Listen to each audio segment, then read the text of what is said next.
రెండవ అధ్యాయం సోమవార వ్రత మహాత్యం. వశిష్ఠ మహారాజు జనక మహారాజుకు కార్తీక పురాణాన్ని వివరిస్తూ కార్తీక సోమవార మహిమను వినిపించాడు. కార్తీక మాసంలో సోమవార వ్రతం చేయడం వల్ల శివ సాయుధ్యం పొందుతారు. ఉపసించవలసిన రోజుల్లో తనకు వీలైన చేయగలిగిన విధంగా రాత్రిపూట మాత్రం భుజించడం, ఎవరిని ఏది అడగకుండా ఆయాచితంగా లభించిన దాన్ని మాత్రం తినడం, దాన ధర్మాలు చేయడం అనే పనులు చేయాలి. ఒకనప్పుడు కాతికాతలను పరమ నిష్టగష్టుడైన ఒక శ్రద్ధబ్రాహ్మణుడు ఉండేవాడు.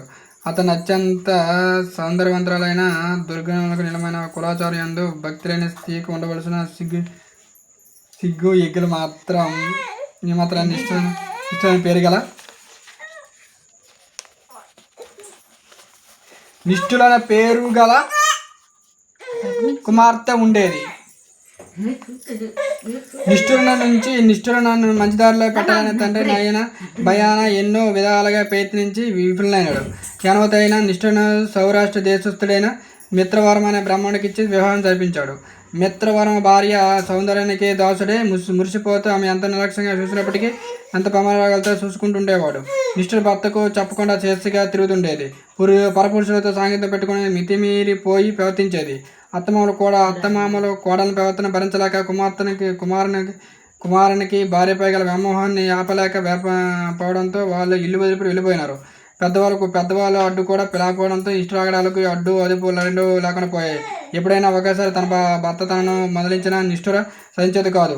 తనకు అడ్డుగా ఉన్న భర్తను తొలగించుకోవాలని నిశ్చయించుకున్న నిష్ఠుడు ఒక రాత్రి అర్ధరాత్రమైన ఒక బండరాత్రి భర్తలను పడగొట్టి చంపి శవాన్ని ఊరి బయట నూతిలో పడేసింది. విపరీతమైన స్వేచ్ఛ లభించింది. నిష్ఠులకు పిల్లలతో సంగతి పెంచుకుంటూ పోతుంది. వెచ్చబడిగా ప్రవర్తించడం నిష్ఠులకు కాలక్రమంగా జవశక్తులు తగ్గిపోయాయి. వార్ధక్యం ముందుకొచ్చింది. మీదకు నిష్ఠుని చూసి అందరూ చదివించుకున్న వాళ్ళే తప్ప ఆదరించేవారు కరువైపోయారు. అన్నం నీరు కూడా లేకుండా పోయాయి. చివరికి దిక్కుమాలను చావు వచ్చింది.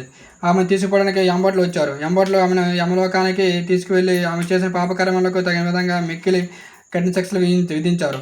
వాటన్నింటినీ మనిమించిన నిష్ఠుల శిక్ష పూర్తిన తర్వాత కుక్క భూలోకంలో అనేకసారి పుట్టింది. ఒకనాడు కుక్కగా పుట్టిన నిష్ఠుడు ఆకలితో నకనలాడుతూ ఆహారం కోసం అల్లాడుతూ తిరుగుతుంది.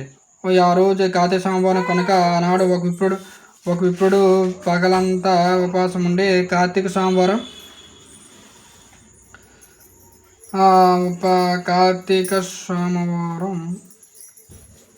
వ్రతం పూజ చేసుకొని ఆ ప్రసాదాన్ని ఆరుబయట పెట్టి నక్షత్ర దర్శనం చేసుకుంటున్నాడు. ఎంతో సునకంగా ఉన్న నిష్ఠుర ఆరుబయట పెట్టిన బలాన్నాన్ని తిన్నది. ఆ రోజంతా ఉపవాసం ఉండి ఏమి తిన్నందున వల్ల శివప్రసాదం భజించడం వల్ల నిష్ఠురకు పూర్వజన్మ శుద్ధి కలిగించింది. వెంటనే అక్కడున్న బ్రహ్మను గొంతెత్తి అరిచి పిలిచింది. తనను రక్షించమని మరీ ప్రార్థించింది. దయాధురుడైన అప్పుడు కుక్క మొన్న నిష్ఠుర పూర్వజన్మంతా అతను తెలుసుకున్నాడు. తాను బలిగా పెట్టిన ప్రసాదాన్ని తినడం వలన ఆమెకు పూర్వజన్మ శుద్ధి కలిగిందని గ్రహించాడు. అందువల్ల సోమవారం నాడు తాను చేసిన సోమవార ఫలితం నిష్ఠుర కుక్కకు ధరపోశాడు. దాంతో కుక్కకు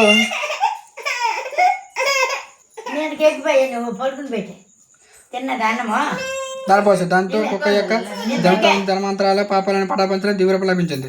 శివగ్రహం కలిగింది. కైలాసం నుండి పుస్తకం లభించింది. నిష్ఠును దాన్ని ఎక్కించుకొని శివుడు సమీపానికి తీసుకువెళ్ళింది. ఆవశ్యకం భక్తం కొత్త కర్మ శుభం అంటుంది శాస్త్రం. మనం చేసిన మంచి చెడ్ల పనుల ఫలితాలను ఆయన మంచి చెడ్ల రూపంలో తప్ప కనిపించి తెరవలసిందే. సోమవార వ్రత సమాప్తం. దోష పరిహారకం కైలాస ప్రాప్తి ప్రాజకం. రెండవ రోజు పారాయణ సమాప్తం.